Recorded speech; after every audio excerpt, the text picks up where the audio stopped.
In this short video, we'll be looking at the role of significant digits when measuring devices are used properly. We'll be looking at the proper use with significant digits of a meter stick, a graduated cylinder, and a triple beam balance. Proper measurement always involves using the available markings on the instrument and estimating one additional number between the markings. We call the digits that come from the instrument's markings themselves the certain digits, and the one estimated digit that we tack on to the end we call the uncertain digit. And it's the uncertain digit that if you and I make the same measurement, we might disagree by one or two uncertain digits, but we definitely have the certain digits that we both agree on. So this combination of the certain digits that come from the measuring device and the one tacked on to the end that is estimated between the marks, those together are called the significant digits in a measurement. If we take a look at this measurement of 0.8764 meters, if the measurement has been made properly, anyone else viewing this measurement understands that the first three significant digits are all certain digits according to the measuring device that was used, and the one tacked on to the end that is the uncertain digit is where the user of that instrument estimated between the markings. So reasonable people using the same measuring device would agree that this measurement was 8, 7, and 6, and then two people might disagree on whether or not that last estimated digit is actually a 4 or not. But nonetheless, all of these numbers combined make up the significant digits within a measurement.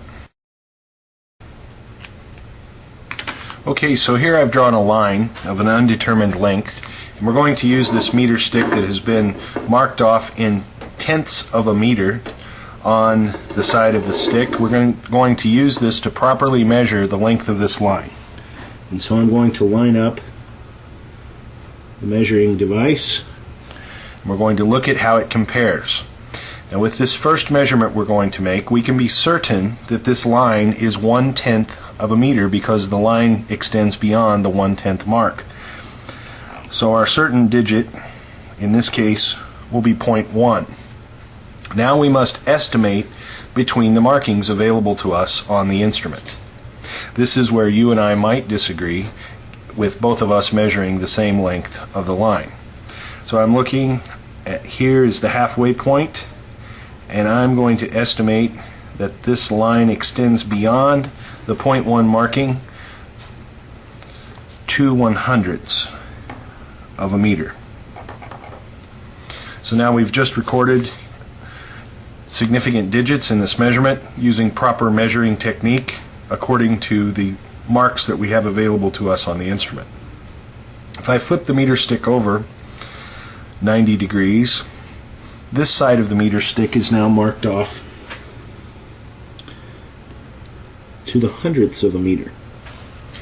And now I can be certain that the line extends beyond, well, first of all, let's back up.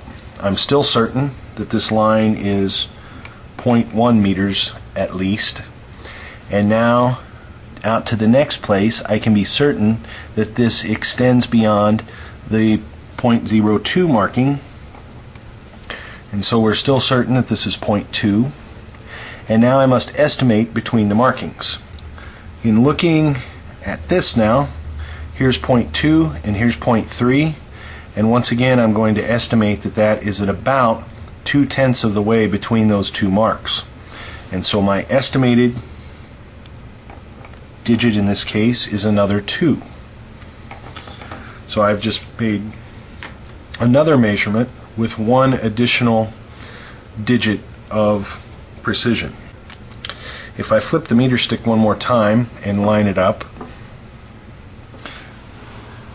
this side of the meter stick is now divided into 1,000 pieces, and I'm going to try to zoom in as best I can here on the measurement. We're still certain that this is 0.12. If we zoom in a little closer, we can see it is 0.12, and now we have an additional marking that we can record, and I'm going to say that is just past the 2 marking. So this will be 0.122. Now I must answer the question, where does this line fall between the 2 and the 3 marking that is available on the instrument? And I'm going to estimate that it's at about a 3 between the markings.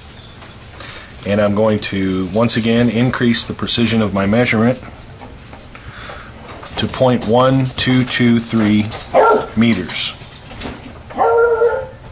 So I've just completed measuring the same line using 3 different measuring devices that all had differing degrees of precision, and in each case the last number was an estimate between the available markings on the instrument. And as you can see, as we turned the meter stick over and went to progressively more precise sides of the meter stick, we were able to make more precise measurements as we went along. Here I have an object on the triple beam balance.